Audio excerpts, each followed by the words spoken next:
Hello students, welcome to all. आज हम series start करेंगे EMRS TGT मैथ्स के लिए। ठीक है, उसमें सबसे पहला चैप्टर है रियल नंबर्स।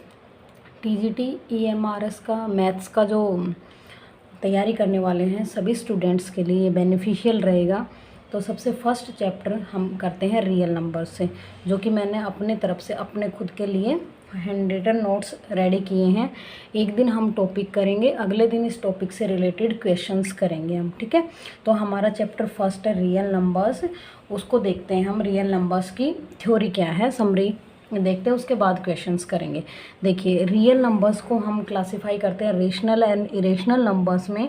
रेशनल नंबर्स वो नंबर्स होते हैं जिनको हम P/Q की फॉर्म में लिख सकते हैं, P/Q की फॉर्म में लिख सकते हैं and Q not equal to 0 होना चाहिए।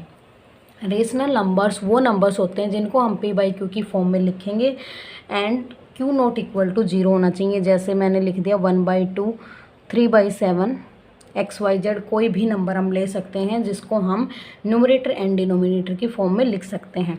सेकंड होता है इरेशनल नंबर्स। इरेशनल नंबर्स को हम नहीं लिख सकते P/Q की फॉर्म में।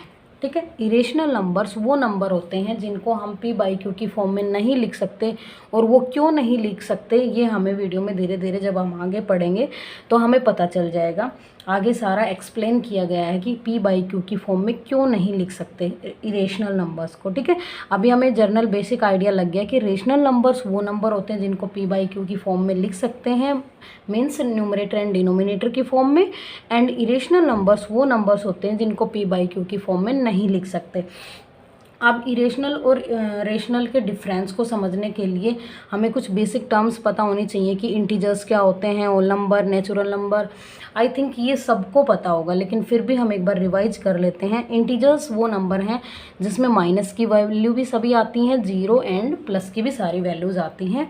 एंड होल नंबर वो नंबर्स होते हैं जो जीरो से स्टार्ट होकर पॉजिटिव इन्फिनिटी तक जाएंगे।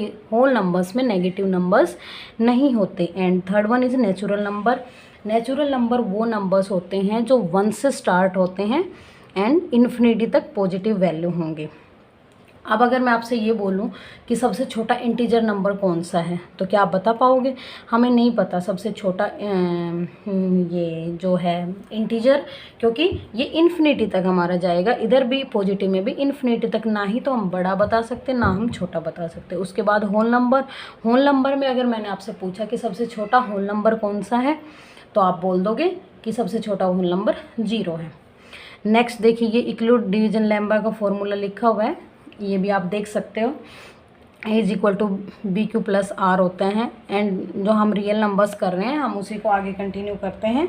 उसमें हमें पता होना चाहिए, देखिए, लिस्ट कंपोजिट नंबर, क्योंकि ये भी रियल नंबर्स में पार्ट है। छोटे छोटे क्वेश्चंस कई बार यहाँ से इतना ईजी क्वेश्चन भी बन जाता है, और मतलब ना चाहते हुए भी हमसे गलती हो जाती है छोटी छोटी बातों को, क्योंकि रिवीजन नहीं करते हम उसका। इसलिए लिस्ट कंपोजिट नंबर हमारा क्या होता है, 4, and list prime number is 2। ठीक है, सबसे लिस्ट कंपोजिट सबसे छोटा नंबर प्राइम कंपोजिट होता है 4 एंड प्राइम नंबर होता है 2। 1 is NOR prime neither composite. 1 एक ऐसा नंबर है, यहाँ से भी क्वेश्चन बन सकता है जिसको कि हम जनरली ध्यान नहीं देते, रिविज़न नहीं करते हैं, तो हम मतलब स्किप हो जाता है दिमाग से। तो 1 is NOR prime neither composite. 1 एक ऐसा नंबर है जो ना ही प्राइम है और ना ही कंपोजिट है। को प्राइम नंबर्स कौन से होते हैं? को प्राइम नंबर वो होते हैं no other common factor than 1। 1 के सिवाय जिसका कोई कॉमन फैक्टर नहीं होता। फॉर एग्जाम्पल, जैसे मैंने लिया 18 ले लिया एंड 25 ले लिया। ठीक है, तो 18 का फैक्टर मल्टीपल्स कौन कौन से होंगे? जैसे मैंने फैक्टर बनाए 18 के, तो 2 हो जाएगा, 3 हो जाएगा एंड 9 हो जाएगा। 25 का मल्टीपल्स कौन कौन होंगे इसके? 2, 3, 9, 6 एंड इसके 5। ठीक है, तो कोई भी कॉमन फैक्टर नहीं है इसका, तो कॉमन नहीं है मीन्स 1 तो होता ही है कॉमन सब में, कोई और कॉमन नहीं है तो 1 तो होता ही है। तो ये 18 और 25 आपस में क्या हो गए? को प्राइम नंबर्स। तो हमें पता चल गया यहाँ से को प्राइम नंबर्स वो नंबर्स होते हैं जिनका 1 के सिवाय कोई कॉमन फैक्टर नहीं होता। एंड नेक्स्ट वन इज़, चलते हैं, sum and addition of any irrational number. ठीक है, सम कर रहे हैं। अब हम किसी भी सम ऑफ एनी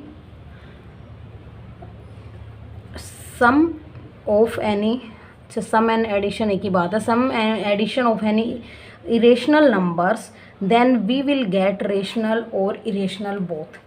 क्या बोला गया, इस पॉइंट को मैं आपको समझाती हूँ कि जब भी हम दो इरेशनल नंबर्स को जोड़ते हैं तो हमें क्या मिलता है, रेशनल भी मिल सकता है एंड इरेशनल भी मिल सकता है, जो कि एग्जाम्पल के थ्रू यहाँ पे समझाया गया है। मान लीजिए मैंने √2 + √3 लिया, अगर हम दोनों का एडिशन करते हैं तो हमारे पास आता है √5 जो कि एक इरेशनल नंबर है।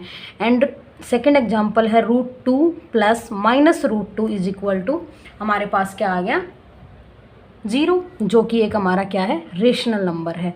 तो हमें इस पॉइंट से क्या, इस टाइप के भी क्वेश्चंस एग्जाम में बहुत सारे बन जाते हैं, स्टेटमेंट के भी आ जाते हैं कि ये स्टेटमेंट ट्रू है एंड फॉल्स है, और what will we get when we added irrational and rational numbers, या बोथ रेशनल नंबर्स या बोथ इरेशनल नंबर्स को जब हम सम करते हैं तो हमारा आंसर क्या आएगा। इस टाइप से हमारे स्टेटमेंट के क्वेश्चंस बनते हैं। तो हमें यहाँ से पता चल गया कि जब इरेशनल नंबर्स को हम जोड़ते हैं तो हमारे पास क्या मिलता है, हमें रेशनल भी मिल सकता है और इरेशनल भी मिल सकता है। ठीक है, आई थिंक ये पॉइंट यहाँ से क्लियर हो गया होगा, विद एग्जाम्पल लिखा हुआ है। नेक्स्ट देखिए, अब multiplication, multiply and divide on rational number irrational number then we will find rational और इरेशनल नंबर्स। यहाँ पे भी क्या बोला गया है कि जब मल्टीप्लाई एंड डिवाइड करते हैं किसी भी इरेशनल नंबर को तो हमें रेशनल और इरेशनल बोथ मिलते हैं। फॉर एग्जांपल √2 एंड √3 की मल्टीप्लाई जब हमने की तो हमें मिला √6, जो कि हमारा क्या है, इरेशनल नंबर है। ठीक है, irrational number. Second one is √2 and 2√2। अगर हम इन दोनों की मल्टीप्लिकेशन कर रहे हैं तो हमें मिला है 4, जो कि हमारा क्या है, रेशनल नंबर। ठीक है, ये हमारा क्या है, रेशनल नंबर। इट मीन्स अगर हम दो इरेशनल नंबर्स की मल्टीप्लाई करते हैं तो हमें रेशनल भी मिल सकता है और इरेशनल भी मिल सकता है। ठीक है, अब हम दोनों पॉइंट्स को अगर हम कंबाइन करके देखें, सम अप करके देखें, तो हमें क्या पता चलेगा कि subtraction, addition, multiplication and division of irrational numbers का plus minus multiply and divide जब हम करेंगे तो हमें क्या मिलेगा, रेशनल भी नंबर मिल सकता है और इरेशनल भी मिल सकता है। ये हमने विद एग्जांपल्स प्रूव कर लिया। ठीक है, नेक्स्ट चलते हैं। If we have divided and multiply these non rational numbers and answer will be always rational.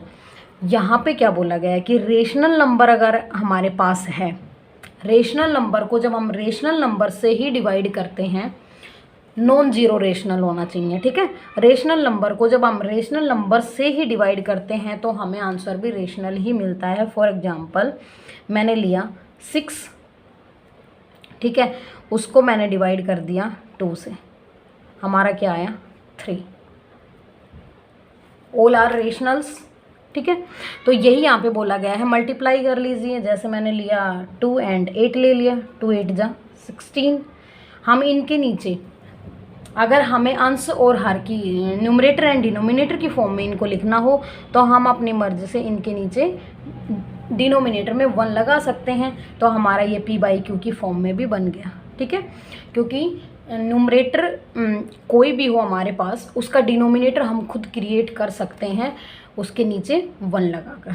ठीक है, क्यों, क्योंकि 1 एक ऐसा नंबर है जो कि डिवीज़न में कोई इफेक्ट नहीं डालता। अगर आप 2/1 लिख रहे हैं तो भी आपका 2 ही पढ़ा जाएगा, यदि आप ओनली 2 लिख रहे हैं तो भी आपका वो 2 ही है।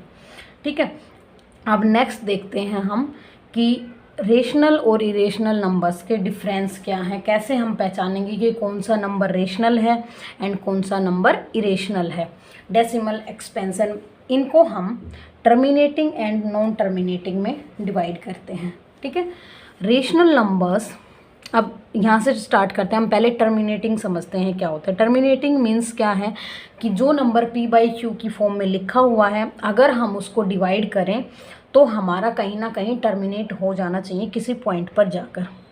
एंड नॉन टर्मिनेटिंग का मतलब क्या है कि ऐसा पॉइंट होगा कि p/q की फॉर्म में जो नंबर हम लिख रहे हैं उसको चाहे कितनी भी डिजिट तक आप डिवाइड करते रहो, वो कभी भी आपका टर्मिनेट नहीं होगा, कभी भी कंप्लीट डिवीजन नहीं होगा। यही स्टार्टिंग में हमने देखा था कि रेशनल को हम p/q में लिखते हैं, लेकिन इरेशनल को हम p/q में नहीं लिख सकते।